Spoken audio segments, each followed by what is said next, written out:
오늘 에베소 6번째 사랑 안에 뿌리 내린 자의 충만함의 삶은 어떠한가. 그런 충만한 삶을 살기 위해서 오늘 여러분들이 하나님의 사랑을 온전히 체험하는 시간 되기를 축복합니다. 오늘 본문은 에베소 3장 14절에서 21절 말씀입니다. 성경책이 옆에 있으면 펴놓고 보셔도 좋고요. 오늘 본문을 14절에서 21절이지만 17절에서 18절만 봉독하겠습니다. 성경책 있으시면 같이 봉독하시고요. 믿음으로 말미암아 그리스도께서 너희 마음에 계시게 하시었고 너희가 사랑 가운데서 뿌리가 박히고 터가 굳어져서 능히 모든 성도와 함께 지식에 넘치는 그리스도의 사랑을 알고. 네. 사도 바울은 에베소 1장에서도 기도했고 지금 3장에서도 기도하고 있어요. 우리는 모두가 기도를 하고 살아요. 그렇죠? 여러분들 자신을 위한 기도도 하지만 국가를 위해서 기도도 하기도 하고 이웃을 위해서 기도하기도 하고 교회를 위해서 기도하기도 하고 목사님을 위해서 기도하기도 하고 또 가족을 위해서 부모를 위해서 다 기도하고 살아요. 그렇죠? 근데 그 기도의 내용과 지금 사도 바울이 하는 기도의 내용을 한번 여러분들이 비교하시면 좋을 것 같아요. 네, 사도 바울도 에베소 성도들을 위해서 무릎을 꿇고 기도하는 것을 오늘 본문을 보면 알 수 있어요. 이따가 보면은요. 자, 바울은 1장에서 지혜와 계시의 영으로 성도들이 하나님과 친밀하기를 기도했고요. 마음의 눈을 밝혀주셔서 하나님의 부르심의 소망을 알기를 기도했고요. 그리고 하나님이 주신 그 풍성한 것을 알기를 기도했어요. 자, 우리는 어떤 기도를 하나요? 내 필요한 거, 또 문제 해결하는 거, 잘 되기를 기도하고 이런 거를 주로 성도들은 많이 기도를 할 거예요. 근데 사도 바울의 기도는 사뭇 다르지요. 사실은 먼저 이런 기도가 들어가야 돼요. 그런데 오늘은 3장에서는 어떤 기도가 들어갔어요? 하나님의 사랑에 뿌리가 박혀서 지식에 넘치는 그리스도 사랑을 알기를 지금 기도하고 있는 거예요. 하나님의 사랑만 여러분들이 몸으로 체험한다면 여러분들의 상처도 쓴뿌리도 모든 것들이 하나님 한 번에 녹이세요. 경관진도 무너뜨리시기 때문에. 그래서 사도 바울은 가택연금 상태에 있다고 했잖아요. 그죠? 몸은 자유롭지 못해요. 그 집안에서밖에 못 살아요. 그럼에도 불구하고 실망하거나 낭망하는 것이 아니라 전도해 놓고 가르쳐 놓은 그 에베소에 있는 성도들을 위해서 지금 그렇게 되기를, 자기처럼 되기를 지금 기도하고 있는 거예요. 저는 에베소서를 이렇게 쭉 설교를 하면서 말씀을 준비할 때 사도 바울의 마음이 굉장히 많이 느껴져요. 저는 사도 바울처럼 그렇게 계시가 열려 있지 않은 상태에도 그렇게 많은 계시가 열려서 진짜 하나님을 나타내고 살았던 분이 사도 바울이잖아요. 근데 저는 거기에 비하면 너무 미약하지만 그래도 내가 체험한 것을 우리 성도들이, 우리 집사님 성도가, 그리고 양육하시는 모든 분들이 정말 그렇게 체험하기를 갈급하거든요. 네, 그런 마음이에요. 그런데 사도 바울은 오죽해갔어요. 그 핍박 가운데도 마음은 너무 평안하고 기쁘고 감사한 마음으로 살고 있잖아요. 그것이 얼마나 중요하고 얼마나 기쁘고 얼마나 감사한 일을 알기 때문에 모든 성도들이 그렇게 살기를 사도 바울은 바라고 있는 거죠. 그래서 성도들을 위해서 그렇게 기도가 나오게 되는 거예요. 14절 15절을 보면 내가 하늘과 땅에 있는 각 족속에게 이름을 주신 아버지 앞에 무릎을 꿇고 비노니 그래요. 무릎을 꿇고 빈다고 얘기했어요. 자, 무릎을 꿇다는 헬라어로 바라크 그래요. 그런데 무릎을 꿇는 것도 있지만 축복하다라는 의미도 있어요. 축복하다라는 의미도. 자, 시편 95편 6편을 6절을 보면은 오라 우리가 굽혀 경배하며 우리를 지으신 여호와 앞에 무릎을 꿇자 해서 그 무릎을 꿇자에 바라크 쓰거든요. 이게 경배하기 위해서. 구약에서는 하나님의 영광이 임하면은요. 그냥 서 있지 못했어요. 그 영광이. 그냥 엎드렸어야 돼요. 자, 무릎을 꿇는다는 것은 히브리인들의 사상에서는 왕 대신 그 하나님의 뜻에 복종한다는 고백이기도 하고요. 그리고 경외하고 사랑의 동시에 표현되는 그런 마음이에요. 그런 자세예요. 또 또 하나의 의미는 언약의 축복을 겸손히 받는 자의 모습을 상징하기도 해요. 하나님의 축복을 받기 위해서 무릎 꿇고 있는 부분도 있어요. 네. 그런 의미도 있고요. 새로운 피조물 된 우리 입장에서는 그 자녀들에게는 하나님 앞에 사랑의 친밀함에서 나오는 경외감으로, 그리고 그분의 뜻과 계획에 자신의 전 존재를 드린다는 의미로 자발적으로 주님의 통치 안에 들어가는 행위예요. 그러니까 하나님이 통치해 주시기를 우리가 갈급해야 되는 거죠. 성령님의 통치 안에서 매일 살기를 내 생각이 조금도 나타나지 않기를, 그게 정말 갈급해야 돼요. 저는 매일 그 기도를 해요.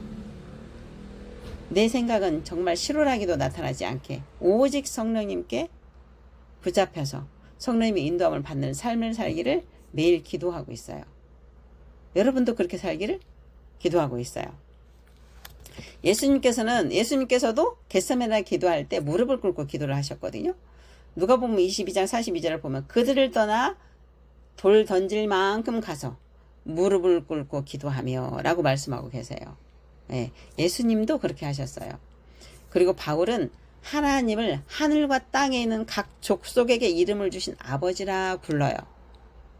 이것은 무슨 뜻이냐 하면 모든 인류가 하나님의 주권 아래에 있으며 보이는 세계와 보이지 않는 세계 모두가 하나님께서 지으신 것을 인정하는 그런 고백이에요. 그러니까 창조주 하나님을 높여드리는 거죠. 우리의 고백이 늘 그래야 돼요. 시편을 보면은 하나님이 물을 가르시고 막 바람으로 날개를 삼으시고 막 이런 말씀 표현이 있잖아요. 그죠? 그러니까 출애굽했던 거 하나님이 하신 일들을 계속 노래를 하는 거거든요. 우리가 그런 고백이 늘 나와야 돼요. 하나님이 하신 일에 대해서, 또 우리에게 은혜를 베푸신 거에 대해서. 근데 사람들은요, 은혜를 받은 것보다, 은혜를 받은 건 잠깐이요. 기뻐, 감사해. 그러니까 어느새 까먹어버리고 안 좋은 것에 자꾸 초점을 맞추어요. 자꾸 힘든 거, 어려운 거, 해결해야 할 거. 근데 그런 게 아니고요, 은혜 받았던 것을 계속 하나님께 높여드려야 돼요. 응? 그 창조주 하나님을 인정하고 있잖아요. 지금 그리스도 안에서 유대인과 이방인이 하나가 된 거, 하나님이 다 통합해서 하나를 이룬 거, 이것을 인정하는 거예요. 지금 사도 바울이 그 말이에요. 하나님께서 하신 일을 인정하고 높여드리며 주님, 당신이 아니면 나는 아무것도 할 수 없는 존재입니다 라고 고백하는 거예요. 이게 기도의 자세예요. 하나님이 아니면 우리가 뭐 할 수 있나요? 할 수 없어요. 세상적인 삶은 살 수 있겠죠. 하나님과 분리돼서 사는 삶은. 그죠? 마귀의 자식이 돼서 살 수는 있어요. 그러지만 하나님의 자녀로서의 삶은 살 수가 없어요. 성령님의 통치가 있고 성령님의 인도가 있어야만이 가능한 거예요.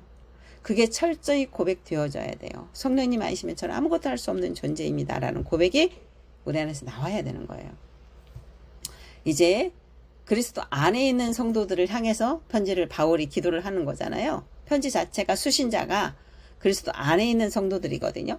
네. 그것을 염두에 두고 자 봅시다. 16절을 보면 그의 성령으로 말미암아 속사람을 능력으로 강건하게 하시고 그랬어요.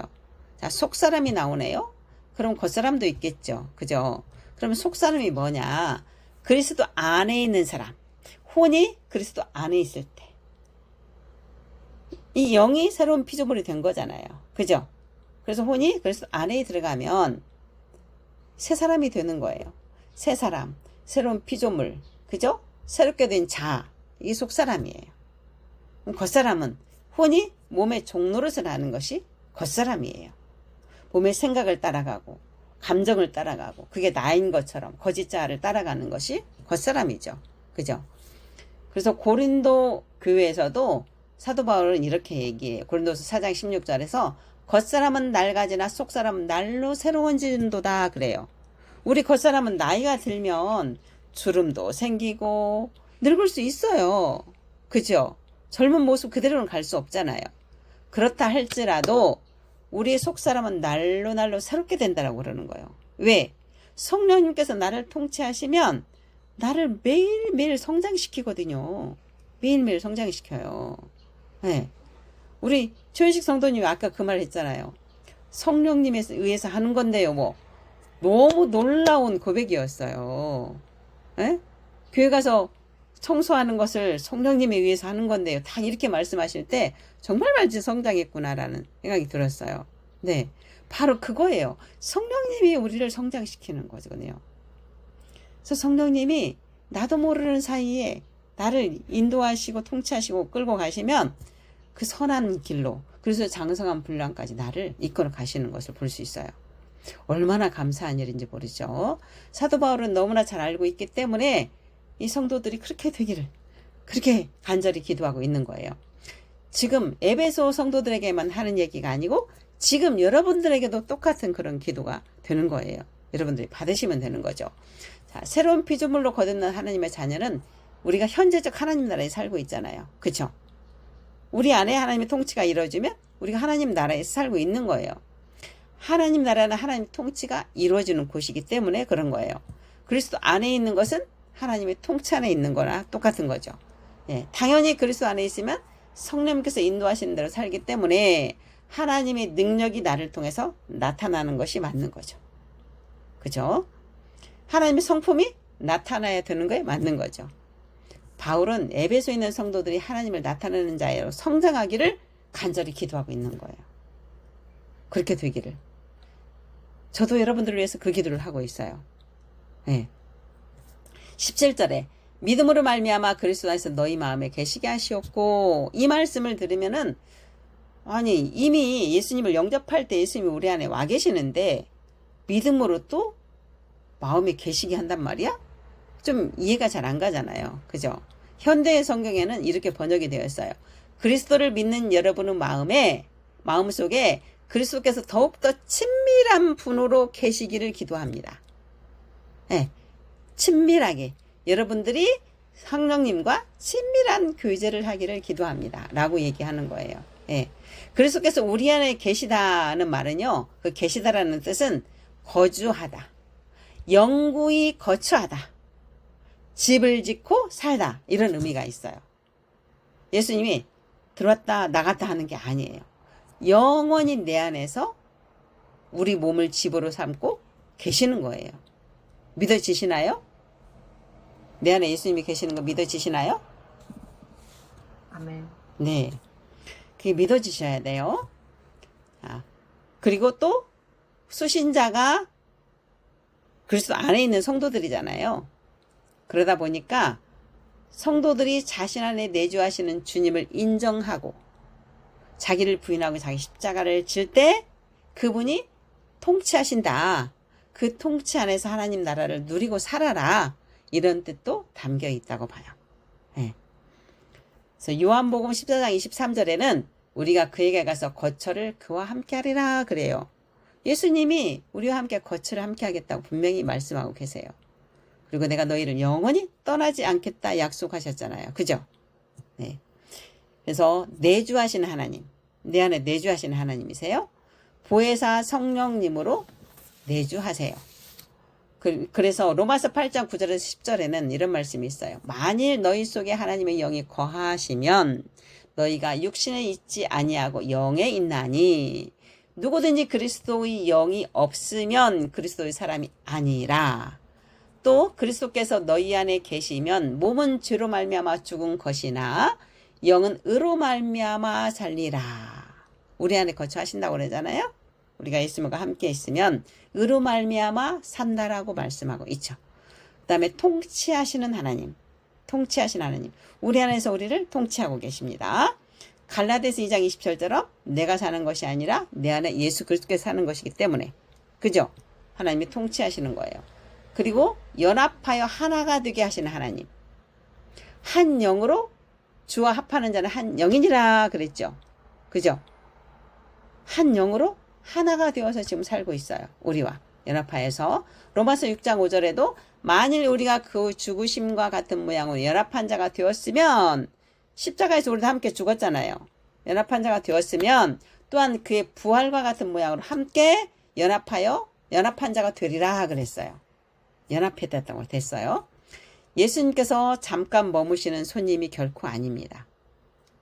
우리 삶의 주인이 되어서 우리를 통해 당신이 친히 우리를 통해서 나타나시고 하나님 나라의 확장을 이루시겠다라고 오신 거예요.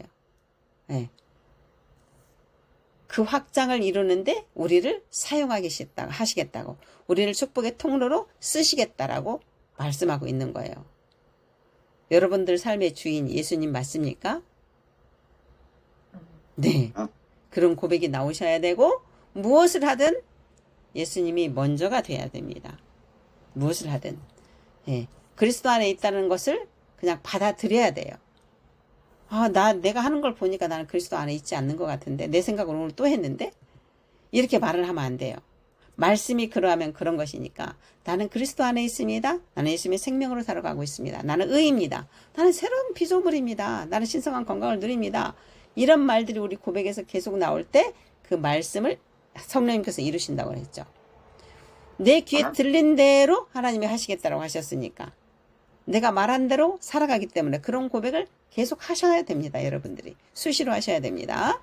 17절에 사랑 가운데 뿌리가 박히고 터가 굳어져서 이게 중요하죠.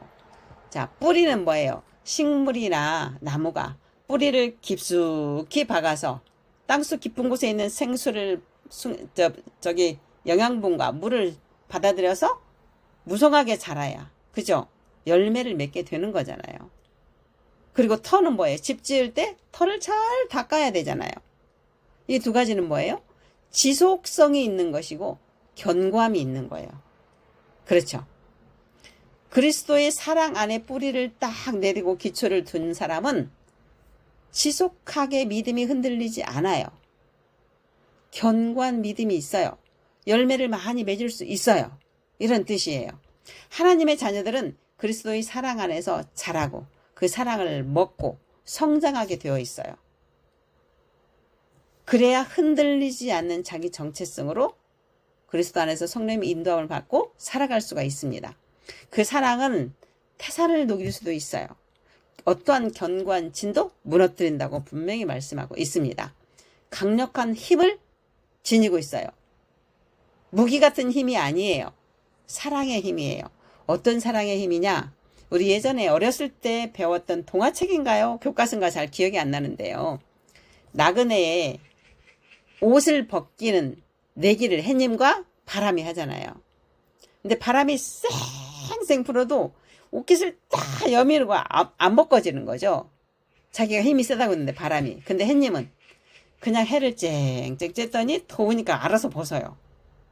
그죠? 그게 하나님의 사랑이에요. 그게 하나님의 사랑이에요. 네. 골로새서 2장 6절에서 7절에는 그 안에 뿌리를 박으며 세움을 받아 감사함을 넘치게 하라 이렇게 나와요. 그러니까 사도 바울은 하나님 사랑 안에 뿌리를 박는 것이 뭔지를 알기 때문에 골로새 교회에서도 이렇게 이야기를 했어요. 시편에는 1장 3절에 시냇가에 심은 나무같이 그가 하는 모든 일에 형통하리로다 그러잖아요. 시냇가에 심은 나무는 누군가에 의해 심겨진 나무예요. 우리도 예수님에 의해서 뱃속 깊은 곳에 생수의 강이 있는 그곳에 심겨진 나무예요. 그죠? 포도나무에 붙어있는 가지잖아요. 그러니 매일매일 생수의 강에서 생수를 흘러보내시는 그 생수를 먹고 살아가는 자잖아요. 그러니까 그 사랑 안에만 있으면은요, 우리는 견고한 믿음으로 낭자만 성장할 수밖에 없습니다. 너무 놀랍지 않습니까? 이 사랑만 생각하면은요, 정말 너무너무 감사할 수밖에 없고 눈물이 나와요. 어느 육신의 부모도 이런 사랑을 줄 수가 없거든요. 육신의 부모의 사랑과는 비교할 수가 없는 사랑이 하나님의 사랑이에요. 18절에 능히 모든 성도와 함께 그 너비와 길이와 높이와 깊이가 어떠함을 깨달아 그랬어요. 네. 그 능히 성도와 함께 너비와 길이와 높이 하나님의 사랑이 그렇게 크다라는 거죠. 바울은 단순히 보이는 것만 보지 말고 현상만 보지 말고 거기에 전전긍긍하지 말고 좀 차원적으로 하나님의 역사하시는 그 사랑을 알게 해달라고. 영의 눈을 봐서 그걸 알게 해달라고 기도하고 있어요. 보이는 세계와 보이지 않는 세계에 미치는 그리스도의 사랑이 얼마나 포괄적이고 얼마나 우주적이고 얼마나 대단하고 그 하나님이 포기하지 않고 우리를 사랑하시는지를 알기를 지금 기도하고 있는 거예요. 우리도 그렇게 하기를 지금 원하고 계시는 거예요. 사실 우리는 육신의 부모의 사랑도 깊이를 몰라요. 여러분 아시나요? 나는 우리 엄마 아빠가 나를 얼마큼 사랑했는가 몰라요. 우리 아버지는 나를 미워했다고 내가 생각을 했었어요. 근데 어떤 부모가 미워했겠어요. 지금 생각해보면, 내가 부모가 돼서 생각해보면, 그죠? 그런데 그거를 몰랐단 말이죠. 우리 자녀들도 우리의 마음을 다 몰라요. 그죠? 그런데 하물며 하나님 사랑, 아버지의 그 사랑은 육신의 부모에 비교할 수 없는 그 사랑을 우리가 다 어떻게 알 수 있으며 어떻게 표현할 수 있겠어요. 그죠? 그 조금 사랑을 체험하는 것도 너무나 놀라운 결과를 빚거든요. 우리 삶에서. 내 인생이 달라지는 역사가 생겨버리는 거거든요. 네. 그래서 그 사랑이 임하면, 그 사랑을 체험하게 되면 상처가 순간적으로 사라지게 되고 쓴뿌리가 떼어지게 되고 악한 영들이 떠나가게 되고 질병이 치유가 되고 일어나고 막 이런 일들이 막 일어나는 거예요. 언어가 바뀌게 되고 그렇게 악독했던 사람이 갑자기 사랑스러운 사람이 되어지고 하나님의 사랑은 이렇게 그 햇빛을 비춰서 옷을 벗게 한 것처럼 그렇게 녹여주는 거예요. 그 사랑을 여러분들이 오늘 체험을 하셔야 되는 거예요. 네. 18, 19절에 지식에 넘치는 그리스도의 사랑을 알고 하나님의 모든 충만하신 것으로 너희에게 충만하게 하시기를 구하노라 그랬어요. 자, 지식에 넘치는 그리스도의 사랑을 알고 해요. 이 지식은요, 그노시스라고 그래서 이해, 지식, 인식, 분별 이런 뜻이에요. 그런데 제가 예전에 말씀드렸던 것처럼 하나님과 생명적인 것처럼 알다. 히브리서는 야다고 헬라어로는 에피그노시스라고 말씀드렸어요. 그건 부부간에 아는 것처럼 그렇게 생명적으로 잘 알고 있는 그런 관계를 에피그노시스예요. 그런데 이 지식에 넘치는 그 말이 뭐냐면 그노시스, 이해하는 데에서 그치지 말고 에피그노시스까지 가라. 생명적인 관계, 하나님과 그렇게 친밀한 관계까지 가게 해달라고 지금 기도하는 거예요. 즉 이해를 넘어서 체험적인 사랑, 하나님의 사랑을 체험하게 하기를 기도하고 있는 거예요. 바울은 머리로 아는 하나님 나라가 아니라 성령을 체험하는 그런 하나님 나라를 체험하기를 지금 원하고 기도하고 있는 거죠. 여러분 그렇게 되기를 축복합니다. 바울은 지적으로 아는 것은 그리스도의 사랑을 안다고 할 수 없다라고 하는 거예요. 절대 머리로 아는 것을 하나님 알 수가 없어요. 그리스도의 사랑은 경험적이고 관계적인 체험을 통해서만 알 수가 있습니다. 결국 지식을 초월하여 하나님의 사랑을 체험으로 알아야만이 성령 충만함으로 이어갈 수 있다라고 말하는 거죠. 그게 하나님이 우리를 향한 뜻이기도 해요. 네. 우리가 그렇게 다 되어야 됩니다. 그래서 로마서 3장 8절, 38절에 39절에는 그 어떠한 것도 우리를 하나님의 사랑에서 끊을 수 없느니라 그랬어요. 영원히 우리와 함께 거하겠다고 하는 그 사랑이 우리가 잘못한다고 끊어지겠어요? 안 끊어지나요? 우리가 조금 죄를 졌다고 해서 끊어질까요? 절대 하나님 그러지 않습니다. 당신의 약속한 건 반드시 지키시는 분입니다. 마귀가 우리를 공격한다고 끊어지겠습니까? 그러지 않습니다. 질병이 나를 괴롭힌다고 끊어지겠습니까? 끊어지지 않습니다. 재정이 없다고 끊어지겠습니까? 그럴 수 없습니다. 분명히 하나님은 내가 어떠한 상황 가운데서도 나를 그 사랑으로 안으시고 지금도 보고 계시고 이끄십니다. 믿어지십니까? 또 요한일서 4장 9절에서 10절에는 하나님의 사랑이 우리에게 이렇게 나타난 바 되었으니 이렇게 말씀하고 있어요. 하나님의 사랑이 예수님을 통해서 당신의 몸을 죽음을 통해서 우리한테 확증해 주셨잖아요. 그죠? 그 피값으로 우리를 사셨으니까 하나님의 나라는 조건 없는 사랑 위에 세워진 나라예요. 그 사랑은 아주 넓고 깊고 우리가 헤아릴 수 없는 사랑이에요. 누구든지 자유의지를 발동해서 예수님을 영접하기만 하면 자녀의 권세, 그 사랑을 누릴 수 있는 권세, 그 특권을 다 가지게 되는 거예요. 하나님은 이 세상 전부를 사랑하고 계세요. 피조물 전체를. 악인들도 사랑하세요. 무당도 사랑하시고 스님도 사랑하시고 저 금정은도 사랑하시고 살인자도 사랑하세요. 우리가 그런 눈으로 그들을 보아야 돼요. 그들도 구원받을 자, 하나님이 사랑하는 자. 그런데 그리스도인들이 잘못해서 우리는 하나님께 사랑받는 자, 저들은 저주받은 자, 이렇게 나누는 경우가 있어요. 절대 그러지 마십시오. 아닙니다. 하나님은 에레미야 선지자를 통해서 뭐라고 했냐면 저 악인들이 돌아온 걸 내가 얼마나 기뻐하겠느냐 그래요. 그게 하나님의 사랑의 마음이에요. 그런 마음으로 보시고 그들에게 사랑을 베풀어야 돼요. 여러분들이. 그럴 때 그들이 하나님께 돌아오는 거예요. 그래서 하나님은 지금은 심판하지 않으시잖아요. 구약에서는 말 안 들으면 바로 심판이 이루어졌죠. 근데 신약에서는 주인들도 내버려 두세요. 악인들도 내버려 두세요. 왜? 그들이 다 돌아올 때까지 하나님은 인내하고 기다리시는 거예요. 사랑하시기 때문에. 네. 하나님께서는 한계가 없으신 분이십니다. 한계가 없으세요. 우리가 구하는 것, 생각하는 것, 그리고 그 큰 바다에서 물 한 방울만큼밖에 우리는 모르지만 그 넓고도 깊은 것을 다 가지고 계시고 그걸 주시기를 원하시는 분이시기 때문에 그래요. 하나님의 모든 것들을 다 갖다 써라라고 주셨잖아요. 이미. 그죠? 안타까운 마음으로 계시는 거야. 좀 갖다 써. 얘들아 갖다 써. 다 줬잖아. 말씀대로 말해서 갖다 써. 믿음을 발휘해서 갖다 써. 이렇게 하고 계시는 거란 말이에요. 그죠? 그래서 우리가 생각할 건 이상으로 주세요. 우리가 구하는 것 그 이상으로 주세요. 나는 A를 구했더니 하나님 B를 주세요. 봤더니 A보다 B가 훨씬 좋아요. 어? 나는 이 길로 가기로 원했는데 하나님 이 길로 가라고 그래. 가서 보니까 여기가 더 훨씬 좋아요. 보물이 있는 곳이에요. 이렇게 하나님은 더 좋은 것으로, 더 큰 것으로, 더 많은 것으로 주시기를 원하시는 분이세요.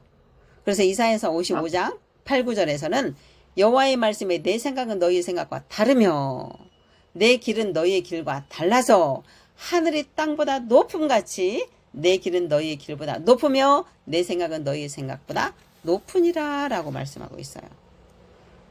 그러니까 하나님의 뜻과 역사는 인간의 기대를 초월해요. 상상을 초월해요. 하나님의 스케일은 무한해서요. 우리가 상상할 수 없을 만큼. 그런데 우리의 그 작은 생각을 하나님의 그 능력을 제한하고 있는 거예요. 제한하지 마십시오. 그 생각으로 하나님 능력을 제한하지 마십시오. 바울은 누구보다도 잘 알고 있기 때문에 본인과 같이 알기를 갈망하고 기도하고 있는 거예요. 여러분도 이걸 갈망해야 되고 여러분들이 누구를 위해서 기도한다면 이런 기도가 먼저 들어가야 돼요. 하나님의 사랑을 알고 그리스도 안에 사람이 통치 안에 있으면 있잖아요. 나머지 그 사람의 문제 이런 건 다 끝나는 거예요. 그죠? 재정으로부터 구원받았잖아요. 구원이라는 뜻이 그거라고 그랬잖아요. 소테리아는 재정으로부터 구원받고 질병으로부터 구원받고 문제로부터 구원받고 묶임으로부터 자유받고 그게 다 포함된다고 그랬잖아요. 그죠? 그럼 그리스도 안에서 하나님이 통치 안에 있으면 그게 다 끝나는 거잖아요. 하나님 사랑 안에 있으면. 그러니까 이게 먼저 기도가 선행되어야 되는 거죠. 저를 위해서도 그렇게 기도해 주세요. 네. 하나님의 능력 절대 제한하지 마십시오. 자, 고린도서 11장 1절에도 사도 바울은 본인이 하나님을 나타내는 삶을 살았기 때문에 이런 고백을 할 수 있었어요. 내가 그리스도를 본받는 자 된 것 같이 그리스도를 나타낸 자 된 것 같이 너희는 나를 본받는 자가 되라 그래요. 나처럼 해라. 본인이 그렇게 살았기 때문에 그 말을 과감없이 할 수 있는 거예요. 그죠? 그리고 빌립보에서도 그런 이야기를 해요. 형제들아 너희는 함께 나를 본받으라 그래요. 그리고 고린도서 4장 16절에도 또 그래요. 너희는 나를 본받는 자가 되라 그래요. 우리는요, 부모를 보고 자녀가 배우잖아요. 부모가 이래라 저래서 말 듣는 게 아니고 부모의 언행 모든 모습을 보면서 그냥 저절로 다운로드 받아줘요. 나도 모르게 몸에 배어요. 그게. 그쵸? 그런 것처럼 어느 그 공동체든 간에 리더를 따라가게 돼 있어요. 리더의 모습에서. 그죠? 그런 것처럼 사도 바울의 몸의 언행을 보고 몸소 보여주고 나서 너희들도 나처럼 살아 라고 말할 수 있었던 거예요. 그죠? 네. 교회는 우리잖아요. 건물은 예배당이니까 우리 교회가 하나님을 나타내는 통로가 되고요. 천국 열쇠를 맡은 자예요. 대단한 임무를 맡은 자예요. 우리가 그런 존재예요. 우리 교회들이 모이는 공동체에서 하나님의 영광이 드러나야 되잖아요. 그런데 교회 공동체가 모여서 누구 흉보고 누구는 어떻네 저렇네 소문이 쫙 퍼지면서 싸우고 이러면 되겠어요? 이게 너무 안타까워요. 우리 교회는 그렇지 않잖아요. 우리 교회는 안 그래요. 그죠? 우리 교회는. 그런데 그런 소리가 들려올 때마다 참 마음이 아파요. 네. 그리스도를 머리로 한 지체인데 서로 사랑해야 되는데 그렇죠? 그래서 오늘 바울의 기도처럼 하나님의 사랑을 먼저 우리가 체험하고 그 사랑 안에 깊이 뿌리를 내려서 성령 충만함으로 하나님을 나타내는 여러분들이 되기를 축복합니다. 그런 삶을 통해서 믿지 않는 자들에게 하나님을 우리를 통해서 보여주는 거예요. 그래서 그들이 하나님의 살아계심을 보고 올 수 있도록 그렇게 하실 수 있으시죠? 아멘 소리가 안 나와. 하실 수 있으시죠? 아멘. 네. 사랑하는 하나님 가족 여러분, 모두 하나님의 사랑 안에서 뿌리를 깊이 내려서 충만한 삶을 사시기를 축복합니다.